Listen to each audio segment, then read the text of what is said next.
Hello বন্ধুরা, আসসালামু আলাইকুম। পাপড়ি মাশরুম অ্যান্ড অ্যাগ্রো ফার্মের পক্ষ থেকে সবাইকে শুভেচ্ছা। আশা করি সবাই ভালো আছেন। একজন শ্রদ্ধেয় উদ্যোক্তা জানতে চেয়েছেন যে মাশরুম হারভেস্ট করার পরে কি করণীয়। সিলিন্ডারের ক্ষেত্রে একরকম এবং স্পুনের ক্ষেত্রে একটু আলাদা। সিলিন্ডারের ক্ষেত্রে কোনো কিছুরই করার প্রয়োজন হয় না, কারণ সেটাতে খড় থাকে, নরম থাকে, কিন্তু স্পুনটা কাঠের গুঁড়ির বলে জায়গাটা শক্ত হয়ে যায়, যার কারণে কাঠের গুঁড়িতে যে যত্নটা করতে হয় সিলিন্ডারের ক্ষেত্রে সেরকম কোনো যত্ন করতে হয় না, কারণ কাটা জায়গাটা নরম থাকে।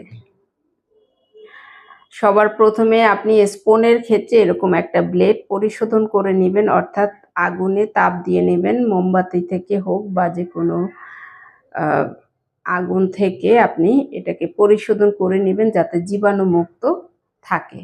আপনার হাত তো অবশ্যই পরিষ্কার থাকবে, তবে আপনাকে খেয়াল রাখতে হবে আপনার হাত যতই পরিষ্কার থাকুক না কেন কোনোভাবেই যাতে কাটা জায়গাতে হাত না লাগে, এ বিষয়টা মাথায় রেখেই আপনি স্পুনের চারপাশ কেটে দিবেন। চারপাশ বলতে যে অংশটা কাটা আছে সেই অংশটাই সামান্য একটু করে কেটে এভাবে ঘষে দিবেন, অর্থাৎ অন্য কোনো জায়গায় না, যে জায়গাটাতে আপনার আগে থেকেই কাটা সেই জায়গাটাতেই চারপাশ, অর্থাৎ চারপাশ বলতে বোঝানো হয় কাটার এই চারপাশটা, কাটার জায়গাটা একটু কেটে ঘষে দিলেই আপনি আবার চাষঘরে রাখবেন, পানি স্প্রে করবেন পরবর্তী ফলন পাওয়ার জন্য।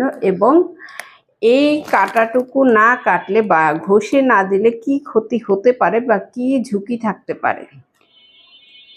জায়গাটা যেহেতু শক্ত, কাঠের গুঁড়ি, এটা হাত দিয়ে টাচ করবেন না। শক্ত থাকার কারণে মাশরুম হারভেস্ট করার পরে যে অংশটা থাকে, যে ছোট ছোট গুঁড়িগুলো থাকে, সেই গুঁড়িগুলো ছোট ছোট গোড়ালি অংশটা যদি না সরিয়ে দেন সেক্ষেত্রে এই অংশটা পচবে, তারপরে ফলন আসবে।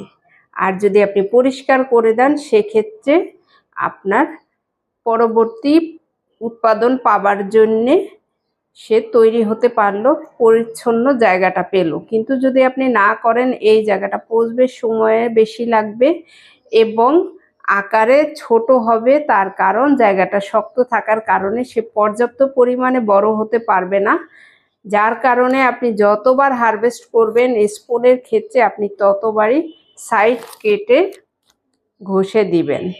অনেকে মনে করতে পারেন অন্য কোনো অংশে কেটে দিলে হবে কিনা, বা এই ভুলগুলো অলরেডি অনেকে করেও দেখান, কিন্তু এটা সঠিক না। স্পুনের ক্ষেত্রে যে অংশ কাটবেন সেই অংশটাই আবার কেটে ঘষে দিবেন। আশা করি বুঝতে পারবেন যে একটা স্পুন থেকে হারভেস্ট করার পরে কি করণীয় এবং কি না করলে আপনার কতটুকু ক্ষতি হতে পারে। আশা করি ভিডিওটি দেখে উপকৃত হবেন। ভালো থাকুন, সুস্থ থাকুন এবং নিজ ঘরে ঘরে মাশরুম চাষ করে নিজের পুষ্টির চাহিদা মিটিয়ে তুলুন।